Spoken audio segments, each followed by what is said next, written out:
তো নোহা কিন্তু বাজারে অনেক আছে, বাট এই এসআইটা কিন্তু আপনার হয়তো বা 10,000 নোহা খুঁজলে একটা দুইটা পাবেন। কারণ হচ্ছে এটা হচ্ছে সানরুফ, মুনরুফ এবং তেলের গাড়ি। আমিও রিসেন্টলি খুঁজতেছিলাম তেলের গাড়ি এবং যাতে সানরুফ মুনরুফ থাকে। ভাইরেই বলছিলাম অনেকদিন আগে যে ভাই এরকম আমার একটা গাড়ি লাগবে, হয়তো বা নভেম্বর ডিসেম্বরে কিনবো।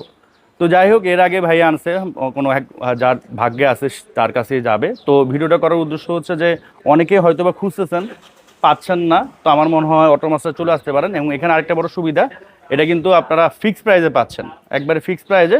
দাম কত ভাই ফিক্সড? ফিক্সড হচ্ছে 33 লাখ টাকা। তার আগে একটু বলি, সেটা হচ্ছে আপনি যদি একটা এসইভি কিনেন 7 সিটার, হ্যাঁ হ্যাঁ হ্যাঁ তার মধ্যে সানরুফ থাকবে কি থাকবে না, বা আবার হ্যাঁ সানরুফ সহকারে যদি নেন মুনরুফ থাকবে কিনা, হ্যাঁ আবার হ্যাঁ 7 সিট, হ্যাঁ হ্যাঁ হ্যাঁ, একটার মধ্যে কিন্তু আপনি সবটা পাবেন। একটার মধ্যে ক্যাপ্টেন সব সিট, set। 7 সিট, সানরুফ, এবং মুনরুফ। বছরের খরচও কম। বছরের খরচ কম, 30,000 টাকা এআইটি। একটা এসইভি নিলে 50,000 বা 75,000 টাকা ট্যাক্স আসে বা